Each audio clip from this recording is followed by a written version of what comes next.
Jesus was walking in the temple when a group of people gathered around him and said, "How long will you hold us in suspense? If you are the Christ, tell us plainly." They just wanted to hear Jesus say, "Yes, I am God's son. I was sent by God to bring God's love to you." But instead, Jesus says, "The works that I do in my Father's name, these testify about me." He's telling them to look at the good works and miracles he performed. They should know that he is God's son because of what he did, the love he offered to everyone. Do you think you can tell who someone is by what they do? I think it is the best way to find out who someone is. Let's think of some examples. Right in your own church, you will find volunteers, people who do things to help others. Some gather food and clothing for the poor and homeless. They show and share their love by serving others. If you look, you will find people doing all sorts of kind things. Some people volunteer in animal shelters to care for animals that need love. They do this without pay because they love animals and they want those animals to feel loved. That tells us something about which those volunteers are, doesn't it?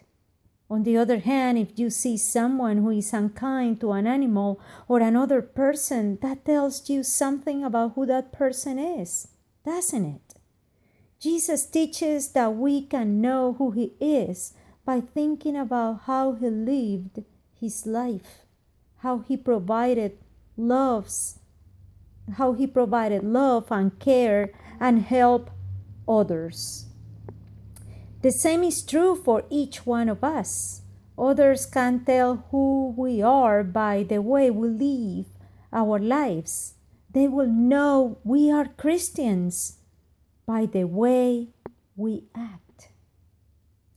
We talk about living by example. In our Christian lifestyle, we talk about living by Jesus' example. Today, we have a wonderful opportunity to live by this principle. We'll be gathered to witness the baptism of Brody. His parents, family, sponsors, and community of faith are here. We'll revisit our baptismal vows, and even some of us will have the opportunity to revisit that memory. Most importantly, we witness the coming of the Holy Spirit to ignite the heart of each one of us. We will be reminded that we are beloved children of God and that we belong to God. The works that I do in my Father's name, these testify about me. Jesus' words and works give compelling testimony to his godly power. After healing the man by the pool, Jesus said, "The works which the Father gave me to accomplish, the very works that I do, testify about me, that the Father has sent me." Now, after healing a blind man, Jesus says, "The very works that I do testify about me.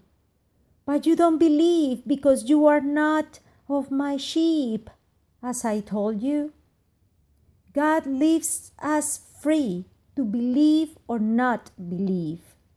Jesus' haters choose not to believe in spite of the clear testimony of Jesus' works.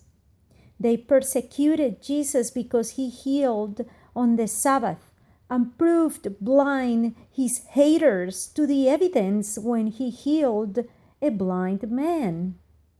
We are in that place where we believe. We are blessed because a community of believers sustain us. But what do we do with unbelief around us?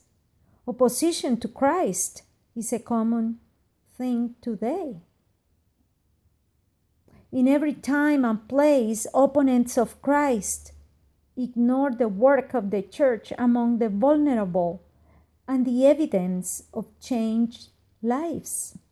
Such evidence serves only to fire their hatred and harden their hearts.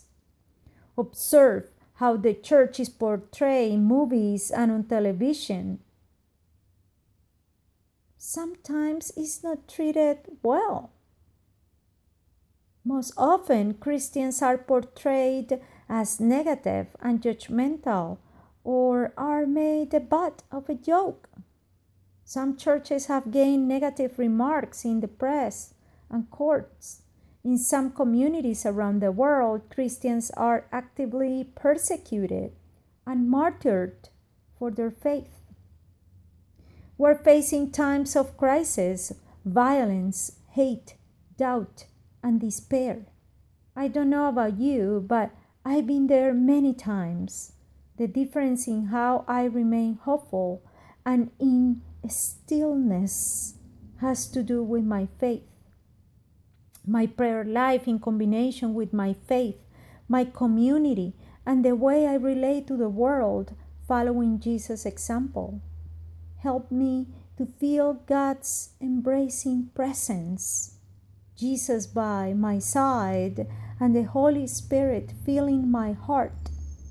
Let me tell you that many of us are stuck for Jesus coming again, instead of waiting and seeking intentionally in a way of transformation and radical love. In words of theologian Jose Esteban Munoz, Christianity is not here yet. Christianity is an identity. Put it in another way, we are not yet Christian. We would never touch the fullness of being Christian, but we can feel it as the warm illumination of a horizon imbued of potential Christian hope, where things change for better. I find hope in the celebration of Holy Baptism, one new light ignited by the Holy Spirit. In the life of the church, this child is a symbol of the potential Christian hope. We, as Jesus followers, gathered together here and now, revisiting our own baptismal vows while embracing in love this child, parents, and beloved ones. We, as a Christian community, as an extension of Jesus' body, we are a community of believers. We show to the world that hope wins, love wins, that Christ wins. In our gospel lesson today, we have two kinds of people responding to Jesus.